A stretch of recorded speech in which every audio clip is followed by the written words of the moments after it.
Let's talk about that NAR settlement that just came hot off the press last Friday. I'm sure all of you have questions about it. I kind of want to give you a quick highlight on what came out of that and what's expected to change this summer. For those of you who are not familiar with the NAR settlement and what happened, you can quickly Google it. Or basically, it's just a bunch of lawsuits that occurred around commissions, antitrust laws violation, things of that nature. Look it up. But the key takeaways from it, basically, the two changes that will be happening this summer is offer compensations can no longer be on the MLS, just primarily for buyers agents. And second is all buyers are now required to sign a buyer brokerage agreement. So how does that affect you and me as a realtor? But before I dive in on how, let's give you a quick rundown on how commissions work.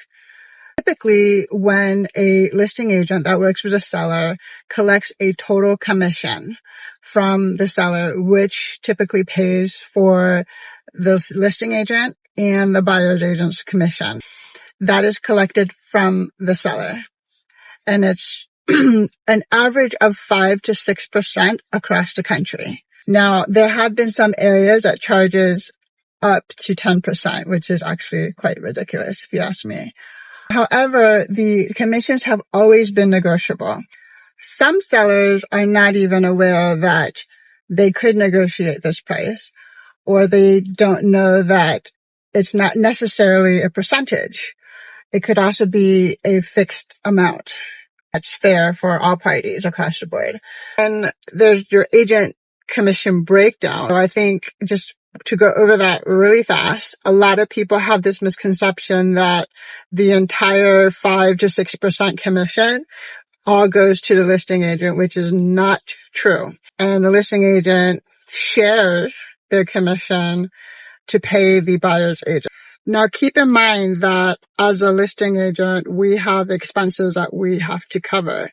So all marketing expenses, and that goes anywhere from photos, videos, open house events, printing, brochures, social media marketing, campaigns, and so on. We have travel expenses, and we have to pay a broker percentage fee. We also have our self-employment taxes. So all of that goes into account before we actually receive a take-home pay. Just to give you a quick rundown of how all of that breaks down, because many people have this misconception that we come home with like $10,000, $20,000 every single transaction. That is not true. I wish, but not true. Maybe for some, but I can tell you for the most part, on average, it's not. If you're a seller, here are your key takeaways. Sellers have the option to not pay the buyer's commission. It has always been the case. It just wasn't a common practice. Typically, when you see a listing agent come in, they say, oh, we charge 5 to 6%.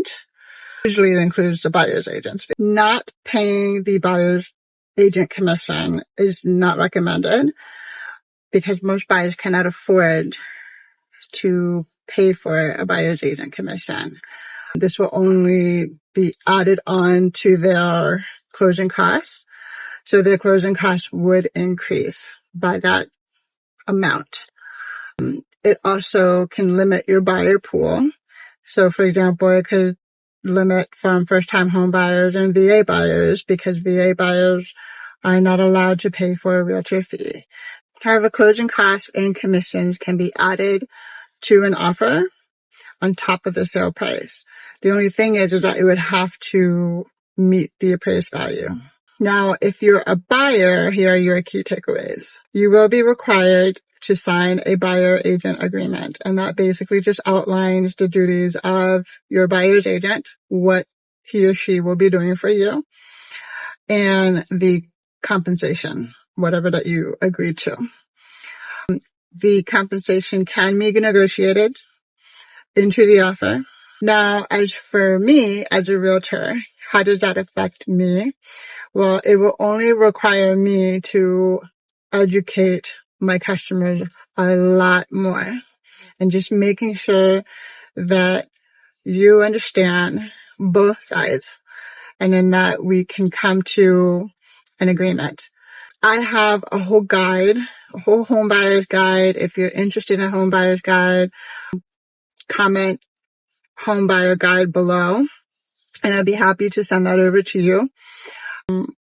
If you have any questions about this entire process, or if you're interested in buying and selling sometime this year, we can completely do a consultation, whether if you're a buyer or a seller, just to kind of get an idea of how I can help you and how we can help each other reach your goals. Contact me below. I hope you found this information helpful. I know that you have tons of questions, which is okay. And that is why I am here to answer those for you.